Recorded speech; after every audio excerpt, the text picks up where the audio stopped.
దేవునికి స్తోత్రములు. లైవ్లో యూట్యూబ్లో వీక్షిస్తున్న సహోదరులకు క్రీస్తునామములో వందనములు. మరి ప్రార్థన చేసుకుందాం. పరలోకమందున్న మా తండ్రి, నీ ప్రియకుమారుడు యేసుక్రీస్తునామములో కృతజ్ఞతాస్తుతులు స్తోత్రములు చెల్లించుకుంటున్నాము నాయన. ఇంతవరకు సజీవ లెక్కలో ఉంచుకొని నీ కృపలో కాపాడుతూ భద్రపరుస్తున్న విధానం బట్టి కృతజ్ఞతాస్తుతులు స్తోత్రం చెల్లించుకుంటున్నాం నాయన. ఈరోజు బైబిల్ తరగతి నేర్చుకుంటుండగా బైబిల్లోని ఆత్మ సంబంధమైన సంగతులతో సరిచూసుకొని మా ఆత్మీయ ప్రయాణంలో వాక్యంకు విలువనిచ్చి వాక్యానికి భయపడి వాక్యానుసారంగా మా జీవితాలను కట్టుకొని మా ఆత్మీయ ప్రయాణంలో నీకు మహిమ తెచ్చేవారంగా, ఘనత తెచ్చేవారంగా ఉండే ధన్యత భాగ్యం మా అందరికీ అనుగ్రహించమని ముందున్న సమయం కూడా నీ చేతులకు అప్పేపుతూ యేసుక్రీస్తు నామములో ప్రార్థన అడిగి వేడుకుంటున్నాం తండ్రి, ఆమేన్. మరి సహోదరులందరూ ఎలా ఉన్నారు? మరి సంతోషంగా ఆనందంగా ఉన్నారా? మరి ఈరోజు మనము బైబిల్ తరగతి మనము నేర్చుకుందాం. మరి బైబిల్లోని ఆత్మ సంబంధమైన సంగతులతో సరిచూసుకుందాం. మరి బైబిల్లోని ఆత్మ నియమమును బట్టి దేవునికి కృతజ్ఞతాస్తుతులు స్తోత్రములు చెల్లించాలి. సహోదరులమైన మనము ఒకరికొకరు వందనములు చెల్లించుకోవాలని బైబిల్లోని ఆత్మ నియమము సూచిస్తుంది. దాన్ని మనం అర్థం చేసుకుంటూ అనుసరిస్తూ ముందుకు సాగుదాం ప్రియులారా. ఈరోజు DTH class, diploma in theology, మరి 29వ క్లాస్ ప్రియులారా. 29వ క్లాసు. మనము ఈ క్లాస్ చెప్పబడుతుండగా ఒక వ్యక్తిని గురించి కానీ, ఒక సంస్థను గురించి కానీ, ఒక సంఘమును గురించి కానీ మాకే తెలుసు మీకు ఎవరికి తెలియదు అనే ఉద్దేశంతో మరి లేఖనాలను బోధించట్లేదు. మరి పిల్లారా, ఏది మాట్లాడినా లేఖనము ఆధారం చేసుకొని వాక్యం చెప్పడం జరుగుతుంది. మరి దయచేసి వాక్యమును మనం అర్థం చేసుకుందాం. వాక్యాన్ని మన బ్రతుకులో అన్వయింపజేసుకుంటూ మనమందరము దేవునికి మహిమ తెచ్చేవారంగాను, ఘనత తెచ్చేవారంగా ఉంటూ ముందుకు సాగుదాం పిల్లారా. మరి సుమారు సిటిఎస్ క్లాసులు 100 క్లాసులు అయిపోయినాయి. మరి డిటిఎస్ క్లాసులు కూడా మరి 29వ క్లాసు. దయచేసి మరి వ్యక్తులను కాకుండా బైబిల్లోని ఆత్మనియమమును బట్టి బైబిల్లో ఇలా చెప్పబడుతున్నది, బైబిల్లోని వాస్తవాలు ఇలా ఉన్నాయి, బైబిల్లోని పరిశుద్ధాత్మ బోధ ఇలా ఉన్నది అని వాక్యాన్ని చూసి ప్రయాణం చేయాలి. వాక్యాన్ని చూసి ప్రయాణం చేసినప్పుడు ఆ వాక్యం మన హృదయంలో కార్యసిద్ధి కలుగజేస్తుంది పిల్లరా. మరి దయచేసి మేము నేర్చుకున్నాము, మేము మీకు తెలియజేస్తున్నాము. మరి తెలియజేసిన దాన్ని మీ చేరువలోనికి వస్తున్నది. దేవుని కృపను బట్టి మరి వాక్యాన్ని వినండి. వాక్యం అలా ఉన్నదా లేదా, వాక్య ప్రకారంగా మన ఆత్మీయ జీవితం ఎక్కడున్నది, మరి ఎక్కడ అయిపోయింది, మరి తిరిగి మనము వాక్యం ద్వారా కట్టుకొని మన జీవితాలను పునరుద్ధరణ చేసుకొని మరి దేవునికి మహిమ తెచ్చే వారంగాను, దేవునికి ఘనత తెచ్చే వారంగా ఉంటూ ముందుకు సాగుదాం ప్రియులారా. ఈరోజు డిటిఎస్ క్లాస్ 29వ క్లాసు. 29వ క్లాసులో మరి అంశము, నీవు ఎవరిని ఆనుకొని జీవించుచున్నావో, నీ ఆధారం ఏంటి అనేది అంశం నేర్చుకుందాం పిల్లల. అంశము, నీవు ఎవరిని ఆనుకొని జీవించుచున్నావో, నీ ఆధారము ఏమిటి, మరి ఈ అంశమును ఎందుకు నేర్చుకోవాలి అనేది మనము ఆలోచన చేసినట్లయితే పిల్లారా, ఈ అంశమును ఎందుకు నేర్చుకోవాలనేది ఆలోచన చేసినట్లయితే చూడండి పిల్లరా, మనము ఈ లోకంలో నుండి వేరై మరి పిల్లరా యేసుక్రీస్తునందు విశ్వాసం ఉంచిన మనము, మరి యేసుక్రీస్తునందు మరి విశ్వాసం ఉంచి యేసుక్రీస్తు దేవుని కుమారుడు, యేసుక్రీస్తు ప్రభు అని విశ్వసించి యేసుక్రీస్తు నామములో బాప్తీసం పొందిన మనము క్రీస్తు మహిమను ధరించుకున్నాము. క్రీస్తు మహిమను ధరించుకున్నాము కాబట్టి మనము క్రైస్తవులమైన మనము సామాన్యులము కాము ప్రియులారా, సామాన్యులము కాము. అందుకోసమే మనము పిల్లల ఎవరిని ఆనుకొని జీవించాలి? క్రీస్తు మహిమను పొందుకున్న మనము ఎవరిని ఆనుకొని జీవించాలి? చూడండి పిల్లరా, మన ఆధారం ఏంటి అనేది మనం ఆలోచన చేసినట్లయితే మన ఆధారము ప్రభువు, మనకు ఆధారము వాక్యము, మనకు ఆధారము చూడండి పిల్లరా క్రీస్తు వాక్యము, మనకు ఆధారము అపొస్తలుల ప్రవక్తలు వేసిన పునాది, మనకు ఆధారము పరిశుద్ధులకు ఒక్కసారి అప్పగింపబడిన బోధ. చూడండి పిల్లరా, మనం ఈ విధంగా వాక్యాన్ని మనము ఆనుకోవాలి. వాక్యాన్ని ఆనుకోకుండా మరి వాక్యమును మనకు అనుకూలంగా మలుచుకోకూడదు. వాక్యానికి అనుకూలంగా మన జీవితాలు అప్పుడు మనము వాక్య ప్రకారంగా మన బ్రతుకును చక్కదిద్దుకుంటే ఆ వాక్యమే మన హృదయంలో కార్యసిద్ధి కలుగజేస్తుంది. అందుకోసమే మనం వాక్య ప్రకారంగా మన ఆత్మీయ జీవితమును కట్టుకుందాం. చూడండి పిల్లరా, దేవుడు మనల్ని సజీవులుగా ఉంచి ఆయన సన్నిధిలోనికి నడిపించి ఆయన వాక్యాన్ని తెలుసుకోవడానికి దేవుడు గొప్ప భాగ్యాన్ని మనకు దయచేశాడు పిల్లరా. ఈ భాగ్యాన్ని మనం అనాలోచనంగా ఆలోచించకుండా వాక్యమేం చెప్తున్నది, మరి పరిశుద్ధులకు ఒక్కోసారి అప్పబెట్టిన బోధ పరిశుద్ధాత్మని బోధ అని చెప్తున్నది. ఆ బోధ ప్రకారంగా ఎందుకు నా జీవితం ఉండట్లేదు అని వాక్య ప్రకారంగా మనము ఆత్మీయ జీవితం కట్టుకుందాం పిల్లరా. మరి సంఘము దేని మీద ఆధారపడి ఉండాలి? సంఘము దేని మీద ఆధారపడి ఉండాలి? సంఘము సత్యమునకు ఆధారమై ఉన్నది. చూడండి పిల్లరా, లేఖనం చదువుకుందాం. 1 తిమోతి రాసిన పత్రిక 3వ అధ్యాయం 15వ వచనం చదువుకుందాం పిల్ల. 1 తిమోతి 3వ అధ్యాయం 15వ వచనం చదువుకుందాం పిల్లరా. ఆయనను పౌలు గారు తిమోతికి చెప్తున్నాడు పిల్లరా. పౌలు గారు తిమోతికి చెప్తున్నాడు, ఆయనను నేను ఆలస్యము చేసిన ఎడల దేవుని సంఘములో, అనగా జీవము గల దేవుని సంఘములో జనులేలాగో ప్రవర్తింపవలనో అది నీకు తెలియజేయవాలని ఈ సంగతులను నీకు వ్రాయిచున్నాను. ఆ సంఘము సత్యమునకు ఆధారమై ఉన్నది. చూడండి పిల్లరా, ఆ సంఘము మరి క్రీస్తు యేసులోనికి బాప్తీసం పొందిన మనమందరము, క్రీస్తు మహిమను ధరించుకున్న మనము ఎక్కడైతే మనం కూడుకుంటామో అక్కడనే క్రీస్తు సంఘము, ఆ సంఘము వాక్యంను ఆనుకొని జీవించాలి. వాక్య ప్రకారంగా మన ఆత్మీయ జీవితము కట్టుకోవాలి. ఆ సంఘం ఏ విధంగా సంఘము సత్యమునకు ఆధారమై ఉన్నది. వాక్యాన్ని ఆనుకొని జీవించాలి. వాక్యానికి ఆధారంగా మనము మన జీవితాలను కట్టుకోవాలి.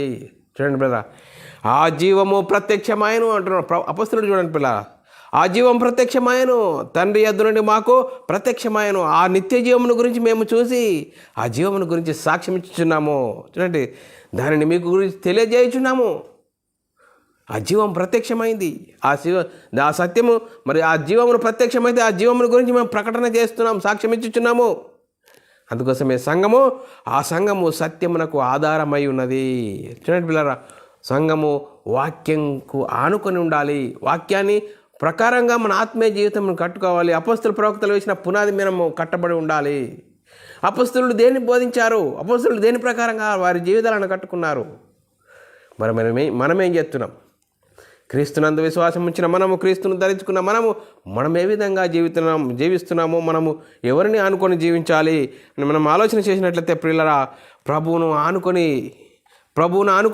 మరి చూడండి, అపొస్తల కార్యంలో ప్రభువును ఆనుకొని ధైర్యంగా మాట్లాడుతూ అక్కడ బహుకాలం ఉండిరట. చూడండి, అపొస్తల కార్యము 14వ అధ్యాయం 1 నుంచి 3 వచనాలు చదువుకుందాం పిల్లరా. వారు ఏం చేస్తున్నాడు? వారు ఎవరిని అనుకున్నారట?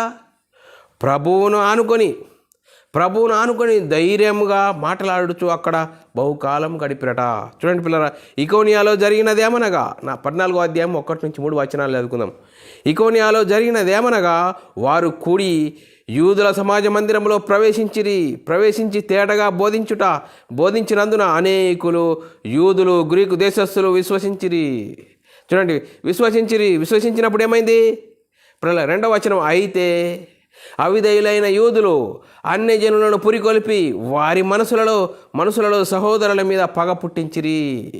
కాబట్టి పగ పుట్టించినప్పుడు ఏమైంది? కాబట్టి వారు ప్రభువును ఆనుకొని ధైర్యంగా మాట్లాడుచు అక్కడ బహుకాలం గడిపిరి. ప్రభు చేత సూచక్రియలను, అద్భుతములు చేయించి తన కృపావాక్యమునకు సాక్ష్యం ఇచ్చుచుండెను.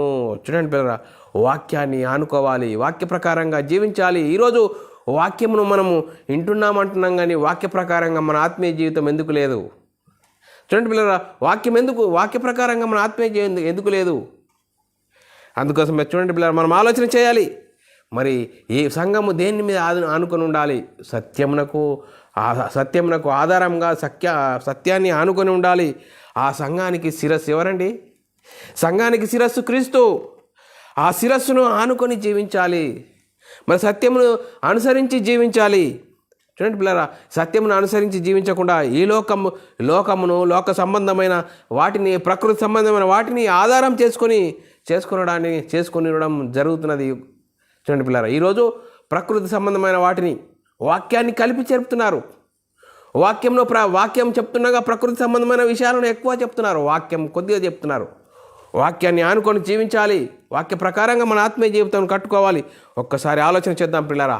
మరి నువ్వు ఈ దేనిని ఆధారం చేసుకుంటున్నావు? మరి నాకు డబ్బును ఆధారం చేసుకుంటున్నావా? మరి చూడండి పిల్లరా, మనం డబ్బును ఆధారం చేసుకుంటున్నామా? కొందరు మరి ఆస్తులను అంత ఆధారం చేసుకుంటుంటారు. నాకు ఆస్తి ఉన్నది, ఆస్తిని ఆధారం చేసుకుంటున్నావా? నీ పలుకుబడిని ఆధారం చేసుకుంటున్నావా? నువ్వు దేనిని ఆధారం చేసుకుంటున్నావు? లోక సంబంధమైన వాటిని ఆధారం చేసుకుంటున్నావా? ఎంత ఇవి మరి ఇంతలో కనబడి అంతలో మాయమైపోయే ఆవిరి లాంటి జీవితం. ఈరోజు మనిషి తయారు చేసిన వాటికి గ్యారంటీ వారంటీ ఉన్నది, కానీ మనకు గ్యారంటీ లేదే. మరి ఏంటి, మనం దేన్ని ఆధారం చేసుకుంటున్నాం? వాక్యంను ఆధారం చేసుకోవాలి. చూడండి పిల్లరా, మనము వాక్యంను ఆధారం చేసుకోవాలి. అలా ఆధారం చేయకుంటే నువ్వు వెచ్చగానైనాను లేవు, వెచ్చగానైనాను చల్లగానైనా ఉండక నులివెచ్చగా ఉన్నావు. ఇటు కాకుంటే అటు కాకుంటున్నావు, గోడ మీద బిల్డింగ్ మీదుగా ఎటు అటు అల్కా అయితే అటు వెళ్తున్నావు. నువ్వు అలా కాదు, వాక్యాన్ని ఆనుకొని జీవించాలి. నువ్వు వెచ్చగానైనాను చల్లగానైనా ఉండక నులివెచ్చగా ఉన్నావు గనుక నేను నిన్ను నా నోటి నుండి ఉమ్మి వేసేదినా అని దేవుని వాక్యం చెప్తున్నది. చూడండి పిల్లరా, ఏ విధంగా ఉన్నాం? మన ఆత్మీయ జీవితం ఏ విధంగా ఉన్నది? మరి అందుకోసమే పిల్లరా, మరి ప్రారంభంలో కొంతమంది పాత నిబంధన కాలంలో కొందరు రథములను బట్టి అతిశయించుచున్నారట, కొందరు గుర్రములను బట్టి అతిశయించుచున్నారట. మన అతిశయం ఏంటి? మరి మనం క్రీస్తునందు విశ్వాసం ఉంచిన మన అతిశయం ఏంటి? మనం దేనిని ఆనుకొని జీవిస్తున్నాం? దేనిని ఆధారం చేసుకొని జీవిస్తున్నాం? మరి లేఖనం చదువుకుందాం పిల్లారా. మరి ప్రారంభంలో వారు ప్రభు వాక్యంను యెహోవాను ఆశ్రయించకుండా వారికి ఉన్నదాన్ని బట్టి వాటిని ఆధారం చేసుకొని జీవిస్తున్నారట. కీర్తనలు 20:7 రాయబడిన మాట మనం చదువుకుందాం. కొందరు రథములను బట్టి కొందరు గుర్రములను బట్టి అతిశయించున్నారు, మనమైతే మన దేవుడైన యెహోవా నామమును బట్టి అతిశయించుదము.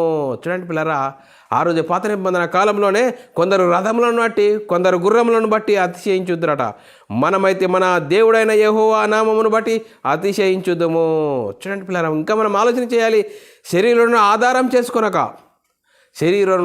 చేసుకోక తన హృదయంను యెహోవా మీద నుండి తొలగించుకొని వాడు శాపగ్రస్తుడు. చూడండి పిల్లలు, మనసులను ఆధారం చేసుకునేవాడు శాపగ్రస్తుడు. దేవుణ్ణి ఆధారం చేసుకోవాలని లేఖనం చెప్తుంది. ఇర్మియా గ్రంథం 17:5 రాయబడిన మాట మనం చదువుకుందాం పిల్లరా. యెహోవా ఇలాగూ సెలవిచ్చుచున్నాడు. ఏమని సెలవిస్తున్నాడు? నరులను ఆశ్రయించి శరీరులను ఆధారం చేసుకొనుచు తన హృదయమును యెహోవా మీద నుండి తొలగించుకొని వాడు శాపగ్రస్తుడు. చూడండి పిల్లలు, నరులను ఆధారం చేసుకుని శరీరులను ఆధారం చేసుకుని దేవుని యెహోవా మీద నుండి తన హృదయాన్ని యెహోవా మీద నుండి తొలగిపోయిన వాడు శాపగ్రస్తుడు అని లేఖనాల్లో రాయబడ్డది. అంతేకాదు, మరి ఇంకా ఎవరిని ఆధారం చేసుకోవాలి? కీర్తనలు 118:8-9 రాయబడ్డది. మనుషులను నమ్ముకొనుట కంటే యెహోవాను ఆశ్రయించుట మేలు. చూడండి పిల్లరా, ఈరోజు మనుషులను నమ్ముకుంటే యెహోవాను ఆశ్రయించుట మేలు. చూడండి పిల్లరా, ఈరోజు మనుషుల సంగతి ఎలా ఉంటుందంటే, పెడితే పెళ్లి కోరతారు, సత్య సాగు కోరతారు. ఈరోజు ఆ విధంగా ఉన్నది. ఎందుకంటే శరీర సంబంధమైన విషయాల్లో మనం ఆలోచన చేస్తే పెడితే పెళ్లి కోరతారు. ఎందుకంటే ఇంకా ఆ పెళ్లి చేయడం ద్వారా ఇంకా అనేకమైన లాభాలు కలుగుతాయి వీళ్ళకు. మరి చనిపోతే పీడపోయిందంటారు. చూడండి పిల్లరా, ఏంటి ఈ విధంగా జరుగుతున్నది అంటే మనుషుల స్థితి, ప్రకృతి సంబంధమైన ఆలోచన స్థితి ఇలా ఉంటుంది. అందుకోసమే ఆ విధంగా ఉండకుండా మనం యెహోవాను ఆశ్రయించాలి, దేవుణ్ణి ఆశ్రయించాలి. దేవుని ఆశ్రయించుట మేలు, రాజులను నమ్ముకొనుట కంటే యెహోవాను ఆశ్రయించుట మేలు. చూడండి పిల్లరా, రాజులను నమ్ముకుంట కంటే యెహోవాను ఆశ్రయించుట మేలు. చూడండి పిల్లరా, మనుషులను ప్రకృతి సంబంధమైన వాటిని నమ్ముకోవడం కంటే దేవుని ఆశ్రయించుట మేలు. మరి చూడండి పిల్లరా, మనము ఆలోచన చేసినట్లయితే ఒకనాడు దేవుని జనాంగమైన ఇజ్రాయేలులను మరి దేవుడు ఐగుప్తు కొలిమిలో నుండి వారిని నడిపించాడు. ఒకనాడు దేవుని జనాంగమైన ఇజ్రాయేలులను వారు ఐగుప్తులో బాధపడుతున్నప్పుడు వారు మొరపెడితే వారి మూలుగును దేవుడు విన్నాడు, వారిని విడిపించాడు. వారిని విడిపించి వారిని మరి నడిపిస్తే చూడండి పిల్లరా, వారిని ఐగుప్తు కొలిమిలో నుంచి విడిపిస్తే వారు కొన్ని రోజుల తర్వాత దేవునికే వ్యతిరేకులుగా మారిపోయారు, వ్యతిరేకంగా ప్రవర్తించారు. 1 రాజుల గ్రంథము 9:9 రాయబడిన మాట మనం చదువుకుందాం పిల్లరా. జనులు ఇట్లందరూ ఐగుప్తు దేశంలో నుండి తమ పితరులను రప్పించిన తమ దేవుడైన యెహోవాను వారు విడిచి ఇతర దేవతలను ఆధారం చేసుకొనుచు పూజించు వచ్చిరి గనుక యెహోవా ఈ కీడంతయు వారి మీదకి రప్పించి ఉన్నాడు. చూడండి పిల్లారా, చూడండి, దేవునిని ఆశ్రయించకుండా వారు ఏం చేశారు? దేవునికి వ్యతిరేకంగా ప్రవర్తించారు. అందుకోసం వారి కీడంతా వారి మీదకి రప్పించాడని లేఖనాలు చెప్తున్నాయి.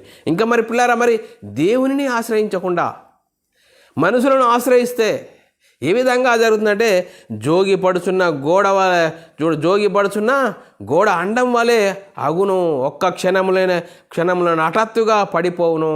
జోగి పడుతుందంటే పిల్లరా పెద్ద ఎత్తైన గోడ ఊగుతున్నది, ఆ ఊగుతున్నది కనపడకుండా దానిని ఆనుకుంటే, దాని దగ్గరికి పోతే ఆ గోడ కూలిపోతే మరి మనిషి హఠాత్తుగా చనిపోయే అవకాశం ఉంటుంది.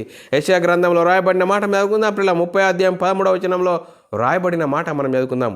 యెషయా గ్రంథం 30వ అధ్యాయం 13వ వచనంలో, ఈ దోషము మీకు ఎత్తైన గోడ నుండి జోగిపడుచున్న గోడ అండవలే అగును, అది ఒక్క క్షణంలోనే హఠాత్తుగా పడిపోవును.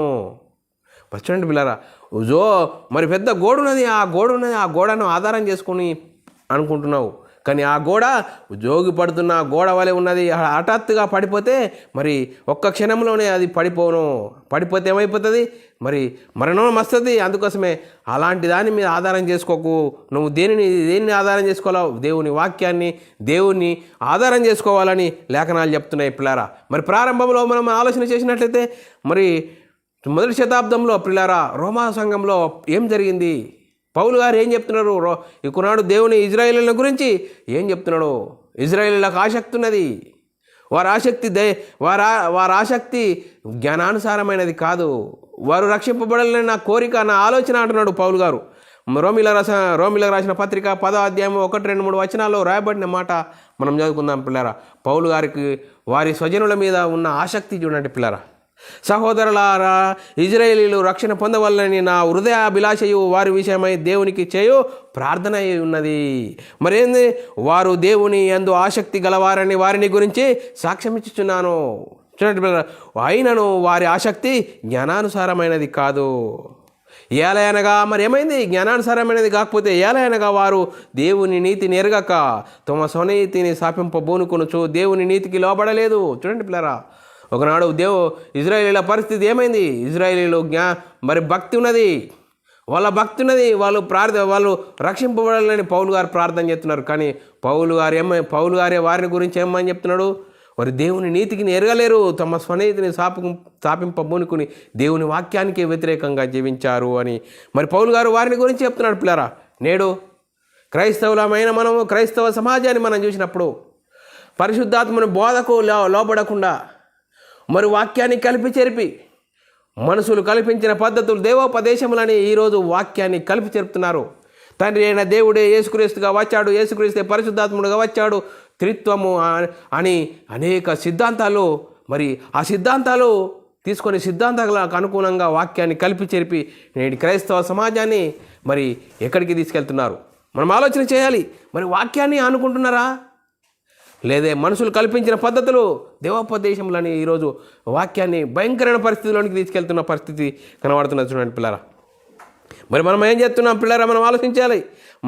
అందుకోసమే ఈ నేడు క్రైస్తవ సమాజము స్వనీతిని ఆధారం చేసుకుంటున్నారు. అపొస్తలులు ప్రవక్తలు వేసిన పునాది, పరిశుద్ధులకు ఒక్కసారి అప్పగింపబడిన బోధ, మరి ఆ ఆత్మ నియమమును అనుసరించి జీవించాలి.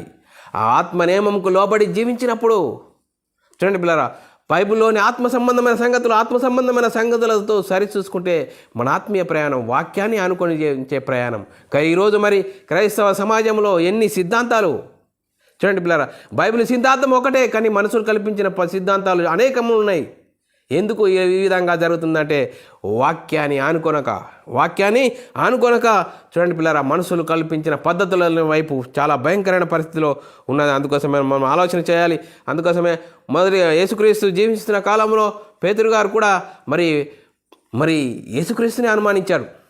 ప్రభువా నీవే అయితే అంటున్నాడు. చూడండి పిల్లరా, మత్తయి సువార్త 14వ అధ్యాయం 28, 29, 30 వచనాలు చదువుకుందాం పిల్లరా. ఎందుకంటే చూడండి పిల్లరా, మనం చదువుకుందాం. పేతురు ప్రభువా నీవే అయితే నీళ్ళ మీద నడిచి నీ యొద్దకు వచ్చుటకు నాకు సెలవిమ్మని ఆయనను అడిగాను. ఆయనతో అనెను. ఆయన రమ్మనగానే పేతురు దోణి దిగి యేసునొద్దకు వెళ్ళుటకు నీళ్ళ మీద నడిచెను. గాలిని చూసి భయపడి మునిగిపోసాగాను. ప్రభువా నన్ను రక్షించమని కేకలు వేశాను. చూడండి పిల్లరా, మరి అనుమానం వచ్చింది. యేసుక్రీస్తు ఉన్న పేతురికే అనుమానం వచ్చేసింది, సందేహం వచ్చింది. ప్రభువా నువ్వే అయితే నేను నీళ్ళ మీద నడుచుటకు నాకు సెలవిమ్ము అంటే నడిచాడు. కానీ మళ్ళీ మరి పక్క వైపు చూశాడు. పక్క వైపు చూసి ఏమైపోయింది, నీటిలో మునిగిపోసాగుతున్నాడు. అందుకోసం ప్రభువా నన్ను క్షమించుము అంటున్నాడు. చూడండి పిల్లరా, ఇంకా మనం ఆలోచన చేసినట్లయితే యోహానుడి గురించి మనం ఆలోచన చేసినట్లయితే పిల్లరా, యోహానుడి గురించి మనం ఆలోచన చేసినట్లయితే యేసుక్రీస్తును ఇశ్రాయేలీయులకు పరచడానికే యోహాను ముందుగా వచ్చాడు. ఈయనే నేను చూడండి పిల్లరా, ఈయనే యోహాను ఏమని చెప్తున్నాడు, ఇదిగో లోక పాపములు మోసుకొని దేవుని గొర్రెపిల్ల అని యేసుక్రీస్తు గురించి సాక్ష్యం ఇస్తున్నాడు. మరి సాక్ష్యం ఇచ్చిన ఆయననే ఇంకేమన్నట్టున్నాడు, ఆయనను చెరసాలలో వేసేవరకెలే చెరసాలలో వేసేవరకెలే ఆయన ఏమని చెప్తున్నాడు, నువ్వు రాబోవాడి నువ్వేనా? ఆయన శిష్యులను పంపించాడు, యోహాను శిష్యులను పంపించాడు, రాబోవాడి నువ్వేనా, ఇంకా వేరే వారి కోసం ఎదురు చూడాలా అంటే సందేహము కలిగింది. సందేహాలు చూడండి పిల్లరా, ఈరోజు క్రైస్తవ సమాజంలో మరి వాక్యము, పరిశుద్ధాత్మని బోధ, అపొస్తల ప్రవక్తలు వేసిన పునాది, మరి ఆత్మనేమమునకు మనకు లోబడి ఉండాలి. ఆ లోబడకుండా మరి ఎందుకు వాక్యంను ఈరోజు కలిపి చెరిపిన బోధలు ఎక్కువైపోయాయి. కాబట్టే క్రైస్తవ్యంలో మరి వాక్యాన్ని ఆనుకోకుండా సత్యమును ఆధారం చేసుకుని సంఘం ఉండాలి. అలా ఉంటున్నదా? నువ్వు ఎవరిని ఆధారం చేసుకొని జీవించుచున్నావు? నీ ఆధారం ఏంటి? మన ఆధారం ప్రభువు, మన ఆధారం వాక్యము, మన ఆధారం అపొస్తల ప్రవక్తలు వేసిన పునాది, పరిశుద్ధుల గారు ఒక్కొక్కసారి అప్పగిన బోధ నిమిత్తము ఆధారపడి ఉండాలి. కానీ మనం ఎవరిని ఆనుకొని జీవిస్తున్నాము? మనం ఆలోచన చేయాలి. చూడండి పిల్లరా, మరి పౌలు గారు చూడండి మరి పౌలు గారు ఏ విధంగా జీవించాడు? 2 తిమోతి రాసిన పత్రిక 1వ అధ్యాయం 12వ వచనంలో రాయబడిన మాట మరి చూడండి పిల్లరా, పౌలు గారు నేను నమ్మిన వారిని ఎరుగుదును కనుక సిగ్గుపడను. పౌలు గారు అంటున్నాడు, నేను నమ్మిన వారిని ఎరుగుదును కనుక నేను సిగ్గుపడను. ఎందుకు? లేఖనం చదువుకుందాం పిల్లరా. 2వ తిమోతి రాసిన పత్రిక 1వ అధ్యాయం 12వ వచనంలో రాయబడిన మాట, ఆ హేతువు చేత ఈ శ్రమలను అనుభవించుచున్నాను కానీ నేను నమ్మిన వారిని ఎరుగుదును గనక సిగ్గుపడను. నేను ఆయనకు అప్పగించిన దానిని రాబో ఆ దినం వరకు ఆయన కాపాడగలడని రూఢిగా నమ్ముచున్నాను అంటున్నాడు పౌలు గారు. చూడండి పిల్లరా, మనం ఆలోచన చేయాలి. మనం వాక్యాన్ని ఆధారం చేసుకోవాలి. ఆ వాక్యాన్ని ఆధారం చేసుకోవాలి. మరి సంఘానికి ఆధారమే సంఘము సత్యమును ఆధారం చేసుకుని జీవించాలి. వాక్యాన్ని ఆధారం చేసుకొని జీవించాలి. అపొస్తలుల ప్రవక్తలు వేసిన పునాది మీద మనము కట్టబడి ఉండాలి. మన ఆధారం ఏంటి? వాక్యము, ప్రభువు వాక్యము. చూడండి పిల్లరా, మనము ఆధారం చేసుకొని జీవించాలి. ఇంకా మరి మరి మరి పాత నిబంధన కాలంలో ఏమైపోయింది అనేది మనం ఆలోచన చేసినట్లయితే పిల్లరా, పాత నిబంధన కాలంలో మరి ఫిలిష్తీయుడైన గొలియాతు, మరి ఇజ్రాయేల్ తరఫున దావీదు, వీరిద్దరికీ యుద్ధం జరుగుతుంది. ఫిలిష్తీయుడైన గొలియాతు మరి ఫిలిష్తీయుల వైపు నాడు యుద్ధం జరుగుతున్నది. మరి ఇజ్రాయేల్ వైపు దావీదున్నాడు. ఇజ్రాయేలీలో ఎవరు మరి ఫిలిష్తీయుడైన గొలియాతును ఎదుర్కోలేకపోతున్నారు. చూడండి, ఫిలిష్తీయుడైన గొలియాతు ఆజానుభావుడు. మరి ఆయన యుద్ధానికి అవన్నీ ధరించుకొని కత్తి డాలు పట్టుకొని వస్తున్నాడు. కానీ ఎవరు ఇజ్రాయేలీలో మరి ఎదురు పడడం లేదు. ఇజ్రాయేల్ అందరూ భయపడుతున్నారు. మరి భయపడుతున్నప్పుడు దావీదు ఏమంటున్నాడు చూడండి పిల్లలు, సున్నతి లేని ఫిలిష్తీయుడు ఎంతటి వాడు వాడిని చంపి ఇజ్రాయేలీల నుండి ఈ నింద తొలగించి వానికి బహుమతిగా ఇచ్చేదను. చూడండి పిల్లరా, రోషం కలిగిన దావీదు మరి దేవుని తరపున ఈ యుద్ధం యెహోవాదే అంటున్నాడు. చూడండి పిల్లరా, మనం లేఖనాలు చదువుకుందాం. మరి దేవుని ఆనుకొని ఉన్నాడు దావీదు. మరి గొలియాతు లోక సంబంధిగా ఉన్నాడు. కానీ శరీర విషయాల్లో చూస్తే ఆజానుభావుడుగా ఉన్నాడు, పెద్దవాడుగా ఉన్నాడు. కానీ వారిని చూసి భయపడుతున్నారు ఇజ్రాయేలీలు. కానీ మరి దావీదు ఒక్కడే మరి ఇజ్రాయేల్ తరపున మరి పోరాడుతున్నాడు. చూసుకుందాం పిల్లరా, 1 సమూయేలు 17వ అధ్యాయము 26వ వచనంలో రాయబడిన మాట మనం చదువుకుందాం పిల్లరా. దావీదు జీవం గల దేవుని సైన్యమును తిరస్కరించుటకు ఈ సున్నతి లేని ఫిలిష్తీయుడు ఎంతటి వాడో. చూడండి పిల్లరా, వాణ్ణి చంపి ఇజ్రాయేల్ నుండి ఈ నిందను తొలగించి వానికి బహుమతిగా ఇచ్చేదనని బహుమతి ఏమని అతని యొద్ద నిలిచిన వారిని అడగగా. చూడండి పిల్లరా, వాణ్ణి తల తీసేసేస్తాను.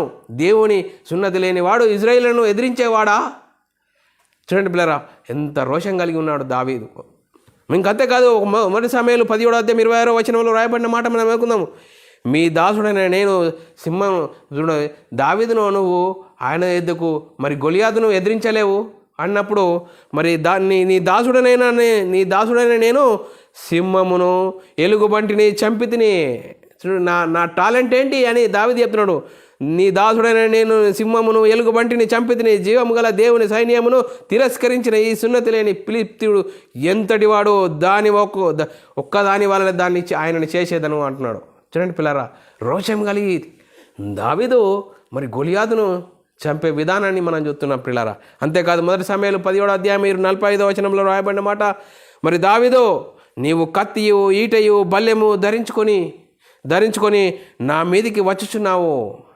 అయితే నీవు తిరస్కరించిన ఇజ్రాయేలీయుల సైన్యములకు అధిపతికి యెహోవా పేరట నేను నీ మీదకి వచ్చుచున్నాను.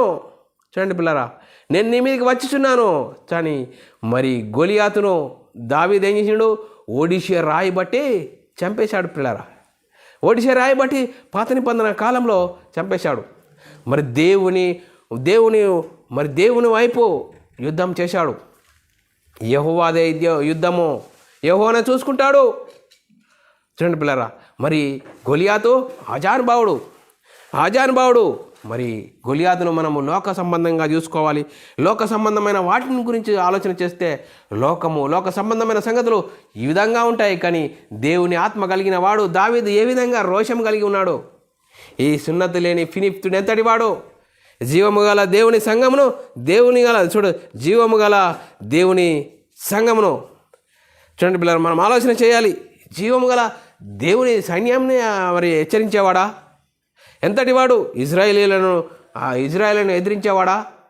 ఆ నిందను తీసివేసి మరి ఎలుగుబంటిని సింహమును చంపేసినట్లుగా వీడిని తీసేస్తానని మరి గొలియాతును చంపేశాడు. చూడండి పిల్లరా, మరి దావీదు ఎవరిని అనుకున్నాడు? దేవుని అనుకొని ఉన్నాడు. మరి మనము క్రీస్తునందు విశ్వాసం ఉంచిన నీవు నేను ఏ విధంగా ఉన్నాం?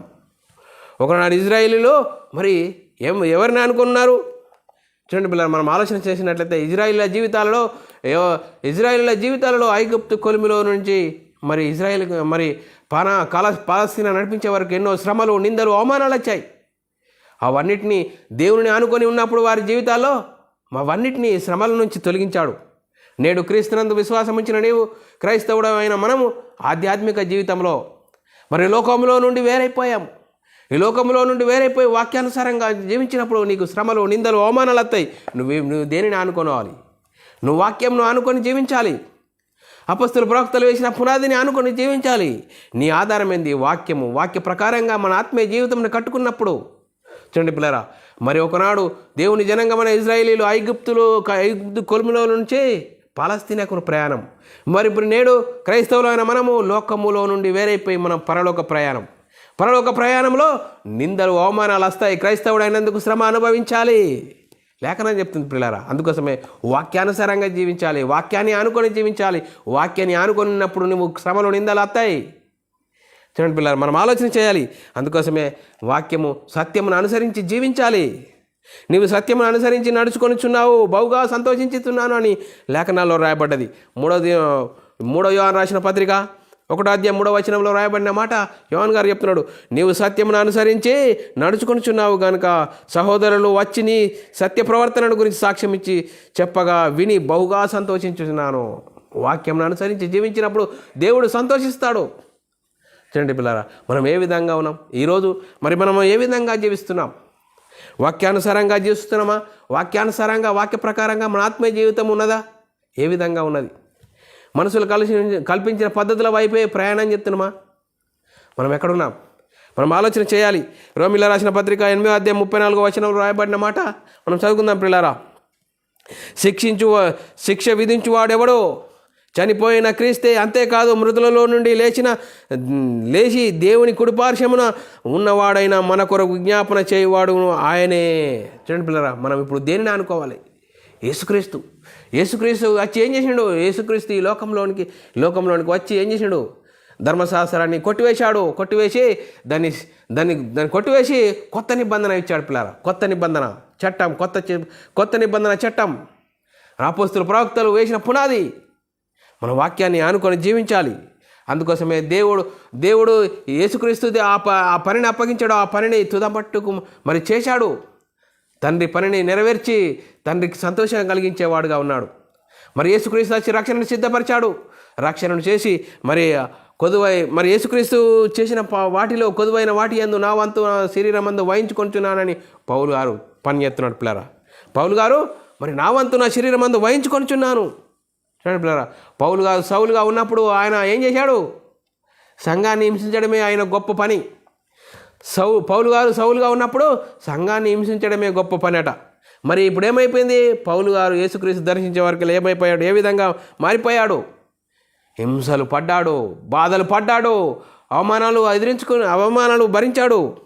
అపొస్తలుల కార్యము 22వ అధ్యాయం 8వ వచనంలో రాయబడిన మాట మనం చదువుకుందాం పిల్లల. అందుకు నేను ప్రభువా, మరి చూడండి పిల్లరా, యేసుక్రీస్తు మరి క్రైస్తవులను హింసిస్తున్నప్పుడు పౌలు సౌలుగా ఉన్నప్పుడు క్రైస్తవులను సంఘాన్ని హింసిస్తున్నప్పుడు సౌలా నన్ను ఎలా హింసించుచున్నాను? నువ్వెవరు ప్రభువా అంటే నేనే హింసించుచున్న యేసును అంటున్నాడు. అంటే వాస్తవంగా అక్కడ ఎవరిని హింసిస్తున్నాడు? సంఘాన్ని హింసిస్తున్నాడు. సంఘాన్ని హింసించడం ద్వారా ఏమైంది? యేసుక్రీస్తుని హింసించినట్లు. అందుకోసమే అపొస్తలుల కార్యం 22వ అధ్యాయం 8వ వచనంలో రాయబడిన మాట, అందుకు నేను ప్రభువా నువ్వెవడవు అని అడిగినప్పుడు ఆయన నీవు హింసించుచున్న యేసును నజరేయుడైన యేసునని నేను.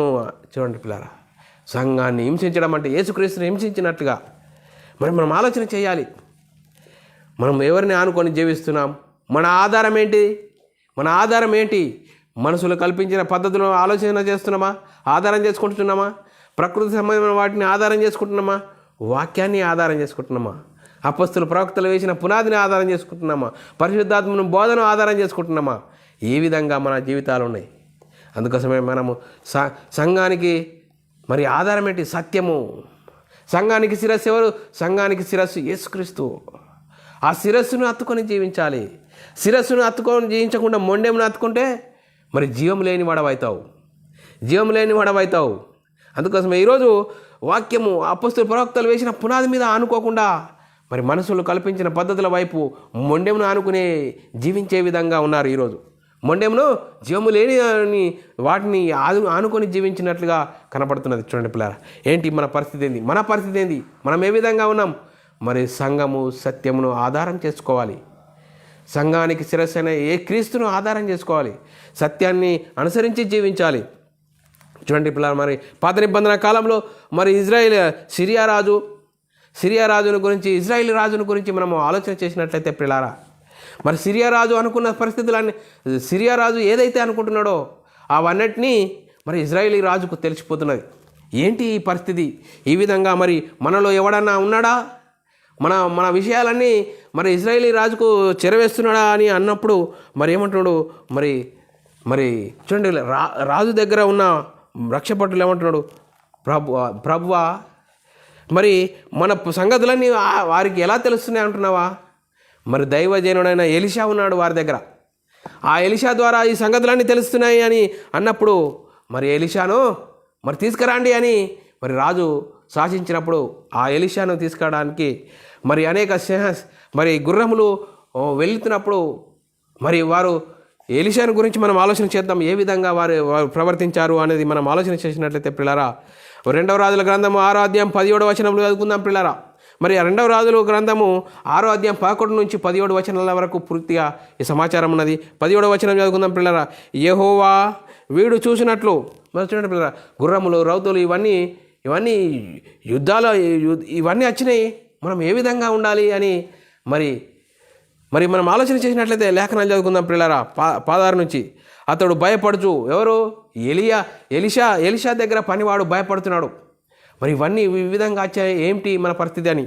అతడు భయపడుచు మన పక్షమున ఉన్నవారు వారికంటే అది కూడా ఉన్నారని చెప్పి 17వ వచనము, యెహోవా మరి పనివాడు భయపడుతున్నాడు కాబట్టి మరి ఎలీషా ప్రార్థన చేశాడు. ప్రార్థన చేస్తే వాడికి చూయించు, వాడి కన్నులు తెరువుము అన్నప్పుడు వాడి కన్నులు తెరిచినప్పుడు వారి మరి వారికంటే ఎక్కువగా వీరికే ఉన్నట్లుగా అక్కడ లేఖనం చెప్తుంది పిల్లరా. యెహోవా వీడు చూసినట్లు దయచేసి వీని కళ్ళు తెరుపుము. ఎలీషా ప్రార్థన చేయగా యెహోవా పనివానిని కళ్ళు తెరిచెను గనుక వాడు ఎలీషా చుట్టూ పర్వతము, అగ్ని, గుర్రముల చేత, రథముల చేత నిండి ఉండుట చూశాను. చూడండి పిల్లరా, దేవుని సైన్యము ఎంత ఉన్నది చూడండి. మనుషుల సైన్యం ఏ విధంగా ఉన్నది, రాజుల సైన్యం ఏ విధంగా ఉన్నది, దేవుణ్ణి ఆనుకొని జీవించినప్పుడు ఎలీషా సైన్యం ఏ విధంగా ఉన్నది. ఆ పనివాడు కళ్ళు తెరిచి చూసినప్పుడు మరి బహు ఆశ్చర్యపోయాడు. అందుకోసమే మనం ఎవరిని ఆనుకొని జీవిస్తున్నాం? మన ఆధారం ఏంటి? నీ ఆధారం ఏంటి? నువ్వు ఎవరిని ఆనుకొని జీవిస్తున్నావు? నేడు క్రీస్తునందు విశ్వాసం ఉంచిన నీవు, నేను, మరి క్రీస్తునందు విశ్వాసం ఉంచిన మనము ఎవరిని ఆనుకొని జీవించాలి? వాక్యం ఏమని చెప్తున్నది? అందుకోసమే క్రీస్తు ప్రేమ నుండి మనల్ని ఎవడబాపు వాడెవడు, శ్రమ అయినను, బాధ అయినను, హింస అయినను, కరువు అయినను, వస్త్రహీనతను, ఉపద్రవమైన, ఖడ్గమైనను మనల్ని ఎడబాపునా? పౌలు గారు రోమా సంఘంతో చెప్తున్నాడు పిల్లారా. మరి క్రీస్తు ప్రేమ నుండి మనల్ని ఎవడు ఎడబాపునో? రోమిలో రాసిన పత్రిక 3వ అధ్యాయము 8వ అధ్యాయం 36వ వచనం చదువుకుందాం పిల్లరా. 8వ అధ్యాయం 36 నుంచి ఇందుని గురించి వ్రాయబడినది ఏమనగా, నిన్ను బట్టి దినమెల్ల మేము వధింపబడిన వారము, వదకు తేబడిన గొర్రెలమని మేము ఎంచబడిన వారము. పౌలు గారు చూడండి పిల్లరా, నిన్ను బట్టి మేము వధింపబడిన వారము, వదకు సిద్ధమైన గొర్రెలమని మరి ఎంచుచున్నాము. రోమిలో రాసిన పత్రిక 8వ అధ్యాయం 28వ వచనం వ్రాయబడినమాట, దేవుని ప్రేమించు వారికి అనగా ఆయన సంకల్పం చొప్పున పిలువబడిన వారికి మేలు కలుగుటకు సమస్తము సమకూడి జరుగుచున్నవని ఎరుగుదము. మనం దేవుని ప్రేమించేవారు ఏ విధంగా ఉంటారా? దేవుణ్ణి ప్రేమించే వారికి అనగా ఆయన సంకల్పం చొప్పున పిలువబడిన వారికి మేలు కలుగుటకు సమస్తము సమకూడి జరుగుచున్నవని ఎరుగుదము. మరి చూడండి, వాక్యాన్ని అనుసరించి జీవించినప్పుడు మరి అన్నీ సమకూడి జరుగుతాయని లేఖనాలు చెప్తున్నాయి. రోమిలో రాసిన పత్రిక 8వ అధ్యాయం 35 నుంచి 35, 36, 37, 38, 39 వచనాల్లో వ్రాయబడిన మాట, క్రీస్తును ప్రేమించేవారు ఏ విధంగా ఉంటారు అని లేఖనాలు చెప్తుంది. క్రీస్తు ప్రేమ నుండి మనల్ని ఎడబాపు వాడేవాడు, శ్రమ అయినను, బాధ అయినను, ఇరుకైనను, చూడండి, బాధ అయినను, హింస అయినను, కరువు అయినను, వస్త్రహీనతైనను, ఉపద్రవమును, ఖడ్గమైనను మనల్ని ఎడబాపునా? ఇందుని గురించి వ్రాయబడినది ఏమనగా ఏమంటుడు, దినమెల్ల మేము వదకు తేబడిన గొర్రెలము. 37వ వచనము, ఆయనను మనల్ని ప్రేమించిన వారిని వాని ద్వారా మనము వీటన్నిటిలో అత్యధికమైన విజయం పొందుచున్నాము. చూడండి పిల్లరా, ఆయనను మనల్ని ప్రేమించిన వాని ద్వారా మనము వీటన్నిటిలో అత్యధిక విజయం పొందుచున్నాము. మరణమైనను, జీవమైనను, దేవదూలైనను, ప్రధానులైనను, ఉన్నవి అయినను, రాబోవు అయినను, వినవిన అధికారులైనను, ఎత్తైనను, లోతైనను, సృష్టింపబడిన ఏదైనను మన ప్రభు అయిన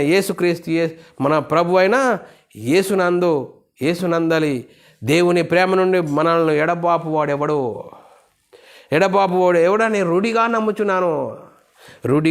నమ్ముచున్నానని పౌలు గారు చెప్తున్నాడు. చూడండి పిల్లరా, క్రీస్తు ప్రేమ నుండి మనల్ని ఎడబాపు వాడెవడు? అందుకోసమే నీవు ఎవరిని ఆనుకొని జీవించుచున్నావు? సహోదరి, సహోదరుడా, ఈరోజు ఈ లేఖనమును బట్టి మనం ఆలోచన చేయాలి. నీవు ఎవరిని ఆనుకొని జీవించుచున్నావు? నీ ఆధారం ఏంటి? మనసులను ఆధారం చేసుకుంటున్నావా? ప్రకృతి సంబంధమైన వాటిని ఆధారం చేసుకుంటున్నావా? మనుషులు కల్పించిన పద్ధతులను ఆధారం చేసుకుంటున్నావా? మరి అపోస్తలులు, ప్రవక్తలు దేనిని ఆధారం చేసుకున్నారు? అపోస్తలులు, ప్రవక్తలు ఏదిని ఆధారం చేసుకొని మరి యేసుక్రీస్తుని గురించి ప్రకటించారు, యేసుక్రీస్తు మరణ సమాధిని గురించి ప్రకటించారు. అలాగనే మరి చూడండి పిల్లరా, మరి పౌలు గారు కూడా దేనిని ఆధారం చేసుకున్నాడు? క్రీస్తు పడిన పాటలో కొదువైన వాటి యందు నా వంతు నా శరీరమందు వహించుకొంచున్నాను. అందుకోసమే క్రీస్తు ప్రేమ నుండి మనల్ని ఎవడు ఎడబాపునని పౌలు గారు చెప్తున్నాడు. చూడండి పిల్లరా, మనము ఎవరిని ఆధారం చేసుకోవాలి? మనుషులను ఆధారం చేసుకోవద్దు. చూడండి పిల్లరా, మరి ప్రారంభం గురించి మనం ఆలోచన చేస్తే కొంతమంది రథములను ఆధారం చేసుకుంటున్నారు, కొంతమంది గుర్రములను ఆధారం చేసుకుంటున్నారు, కొంతమంది లోక సంబంధమైన వాటిని ఆధారం చేసుకుంటున్నారు. మనము యెహోవాను ఆశ్రయించాలి. మనుషులను ఆశ్రయించుట కంటే, రాజులను ఆశ్రయించుకంటే యెహోవాను ఆశ్రయించుట మేలు అని లేఖనం చెప్తున్నది. చూడండి పిల్లరా, మరి మనం ఎవరిని ఆధారం చేసుకుంటున్నాం?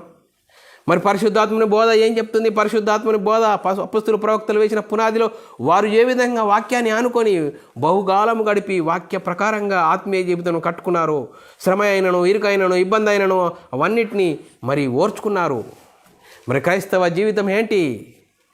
సుఖాల వలయం కాదు, మరి ఇరుకులు, ఇబ్బందులు ఉంటుంది. అందుకోసమే ఒకనాడు దేవుని జనాంగమైన ఇజ్రాయేలు ఐగుప్తు కొలుములో నుంచి వాళ్ళు ఎన్నో హింసలు పడి దేవుని మాటకు లోబడి అవన్నిటినీ దేవుని మాటకు లోబడి యెహోవాను ఆశ్రయించినప్పుడు వారు ఆ శ్రమలో నుండి బయటపడ్డారు. నేడు క్రీస్తునందు విశ్వాసం ఇచ్చిన నీవు, నేను క్రీస్తు లోకంలో నుండి వేరైపోయిన నువ్వు, మన ప్రయాణం పరలోకం. ఆ పరలోక ప్రయాణంలో నువ్వు కష్టాలు, నష్టాలు వస్తాయి. వాక్యానుసారంగా జీవించినప్పుడు క్రైస్తవుడైనందుకు శ్రమ అనుభవించాలి. మరి మన జీవితం ఏ విధంగా ఉన్నది? అందుకోసమే అపొస్తలులు ప్రవక్తలు వేసిన పునాది మీద మన జీవితం ఉన్నదా? పరిశుద్ధులకు ఒక్కసారి అప్పగింపబడిన బోధ నిమిత్తం పోరాడాలని మనకు జ్ఞాపకం వస్తుందా? వాక్యం యాదికి రావాలి. మనకు శ్రమలు, ఇరుకులు, ఇబ్బందులు వచ్చిన మన వాక్యము, ఆ వాక్యమే ఆధారం చేసుకోవాలి. వాక్యమే మన హృదయంలో కార్యస్థితి కలిగజేసేది ప్రియులారా. అందుకోసమే నువ్వు ఎవరిని ఆనుకొని జీవించుచున్నావు? ఈరోజు వాక్యం నీతో మాట్లాడుతున్నావు. నువ్వు ఎవరిని ఆనుకొని జీవిస్తున్నావు అని లేఖనం మాట్లాడుతుంది. మరి మన ఆత్మీయ జీవితంలో ఎవరిని మనుషులను ఆధారం చేసుకుంటున్నామా? మనుషులమైన మనం ఈ ఒక్కరోజు ఉంటామో రేపు వెళ్ళిపోతాము. కానీ వాక్యాన్ని ఆధారం చేసుకోవాలని చెప్తున్నది. మొదటి తిమోతి రాసిన పత్రిక 3:15 చదువుకొని ముగిద్దాం ప్రియులారా. ఆయనను నేను ఆలస్యం చేసిన ఎడలా దేవుని మందిరములో అనగా జీవము గల దేవుని సంఘములో జనులేలాగు ప్రవర్తింపవలను అది నీకు తెలియవలనని ఈ సంగతిలో నీకు రాయిచున్నాను. ఆ సంఘము సత్యమునకు ఆధారమై ఉన్నది. చూడండి, ఆధారమునై ఉన్నది. అందుకోసమే పౌలు గారు ఏం చెప్తున్నాడు?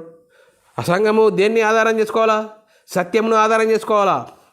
చూడండి పిల్లలు, ఆ సత్యంను ఆధారం చేసుకొని జీవిస్తున్నామా? మన ఆత్మీయ జీవితంలో ఏ విధంగా ఉన్నది? మనుషులకు కల్పించిన పద్ధతుల వైపు వెళ్తున్నామా? మరి మనుషులు కల్పించిన పద్ధతులు, మరి సాతానాడు శరీర సంబంధి. సాతాను శరీరానికి సంబంధమైన వాటిని చూపిస్తాడు. శరీరాశ, నేత్రాశ, జీవడమ్మాన్ని చూపిస్తాడు వాడు. నువ్వు యేసుక్రీస్తు నమ్ముకుంటే నీకు సమస్తము లోకంలో ఉన్న వాటిని కల్పిస్తాడని ఈరోజు భయంకరమైన బోధ జరుగుతున్నది. తండ్రి అయిన దేవుడు యేసుక్రీస్తుగా వచ్చాడు. యేసుక్రీస్తే పరిశుద్ధాత్ముడిగా వచ్చాడు. యేసుక్రీస్తు నమ్ముకుంటే నీకు లోకంలో ఉన్న వాటి అన్నింటినీ కలబడతాయి, నీ రోగాలు పోతాయి, నీ నొప్పులు పోతాయని చెప్పే పరిస్థితిలో చాలా భయంకరమైన బాధ జరుగుతుంది. మరి అపోస్తలులు ప్రవక్తలు దేనిని గురించి ప్రకటించారు? యేసుక్రీస్తు మరణ సమాధిని గురించి ప్రకటించారు. మనమై ఉన్న ఆత్మ రక్షించుకోవడానికి యేసుక్రీస్తు నమ్ముకోవాలి.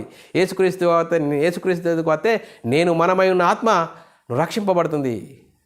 అందుకోసమే మనము యేసుక్రీస్తు దేవుని కుమారుడు యేసుక్రీస్తు ప్రభు అని విశ్వసించి యేసుక్రీస్తు నామములో బాప్తిసం పొందితే క్రీస్తు మహిమను ధరించుకుంటావు. వాక్యానుసారంగా జీవించినప్పుడు కష్టాలు, నష్టాలు, ఇరుకులు, ఇబ్బందులు అవన్నీ ఓర్చుకొని జీవించాలి. అలా జీవించినప్పుడే దేవుడు ఉండే పరలోకం చేరే గొప్ప ధన్యత ఉన్నది. మరి శరీరము ఈ లోక సంబంధమైన విషయాల కోసము కోటి విద్యలలో బిజీ జీవితం జీవిస్తే వాడు సాతాను చూపెడతాడు. శరీరాశ, నేత్రాశ, జీవడంబం, నాకంటే గొప్పవాడు ఎవడు లేడు అని వాడు నీకు చూపిస్తాడు. అందుకోసమే శరీర సంబంధంగా నువ్వు హెచ్చించుకుంటున్నావా? శరీరానికి ఆశలు కల్పించేవాడు సాతానున్నాడు. వాడికి సిద్ధపరిచిన నరకాన్ని తప్పదు. శరీర సంబంధంగా, ప్రకృతి సంబంధంగా వాక్యాన్ని కాకుండా మనసులను ఆధారం చేసుకుంటే మరి శాపగ్రస్తుడని లేఖనం చెప్తున్నది. అందుకోసమే ఏ విధంగా ఉన్నాం? మన ఆత్మీయ జీవితం ఏ విధంగా ఉన్నది? మరి రెండు మన ముంగటనే ఉన్నాయి. మరి ఆ వాక్యాన్ని ఆధారం చేసుకుంటే పరలోకం చేరే భాగ్యం. మరి మనసులను ప్రకృతి సంబంధమైన వాటిని ఆధారం చేసుకుంటే సాతాను సంబంధమైన సాతాను శరీరాశ, నేత్రాశ, జీవడమ్మాన్ని చూపెడతాడు. వాడికి సిద్ధపరిచిన నరకం అనేది ఉన్నది. మరి మనం ఎవరిని ఆధారం చేసుకోవాలి? మనము ఎవరిని ఆధారం చేసుకోవాలి? వాక్యాన్ని ఆధారం చేసుకోవాలి. సత్యాన్ని ఆధారం చేసుకొని మన ఆత్మీయ ప్రయాణంలో దేవునికి మహిమ తెచ్చేవారంగాను, ఘనత తెచ్చేవారంగా ఉంటూ ముందుకు సాగుదాం. చెప్పబడిన వాక్యం ప్రతి ఒక్కరి హృదయంలో నీరు గట్టి ఫలింపచేయను గాక. ఆమెన్. ప్రార్థన చేసుకుందాం ప్రియులారా. పరలోకమందున మా తండ్రి, నీ ప్రియకుమారుడు యేసుక్రీస్తు నామములో కృతజ్ఞతాస్తుతులు స్తోత్రం చెల్లించుకుంటున్నాం నాయన. ఇంతవరకు సజీవులుగా ఉంచి నువ్వు ఎవరిని ఆధారం చేసుకుంటున్నావు, నీ ఆధారం ఏంటి అనే అంశం ద్వారా మమ్మల్ని ఎన్నో వాక్యాల ద్వారా హెచ్చరించిన విధానం బట్టి కృతదాసుతులు స్తోత్రాలు. విన్న వాక్యాన్ని విడిచిపెట్టకుండా విన్న మాటల ప్రకారం మా ఆత్మీయ జీవితం కట్టుకొని నీకు మహిమ తెచ్చేవారం, ఘనత తెచ్చేవారంగా ఉండే ధన్యత భాగ్యం మా అందరికీ అనుగ్రహించినందుకు కృతదాసుతులు స్తోత్రం చెల్లించుకుంటూ యేసుక్రీస్తు నామములో ప్రార్థన అడిగి వేడుకుంటున్నాం తండ్రి, ఆమెన్. మరి సహోదరులారా, ఇలాంటి అంశాలు మరి వినాలనుకుంటున్నారా? మరి యూట్యూబ్ ఛానల్లో బైబుల్ విజ్డమ్ అకాడమీ బేరన్ అని సబ్స్క్రైబ్ చేసుకోండి. అలాగే మరి ఒక కొత్త ఛానల్ మరి WB అకాడమీ ఛానల్ చేయబడ్డది, మరి సబ్స్క్రైబ్ చేసుకోండి. మీరు అనేకంగా ఇంకా ఆత్మీయతలో బలపడి అనేకులకు చేర్చేయండి. మీ వ్యక్తిగత ప్రార్థనలో, మా పరిచర్యంతో ప్రార్థనలో జ్ఞాపకం చేసుకోవాల్సిందిగా క్రీస్తు ప్రేమను బట్టి బతిమాలుకొచ్చున్నాను. అందరికీ వందనములు, దేవునికి స్తోత్రములు.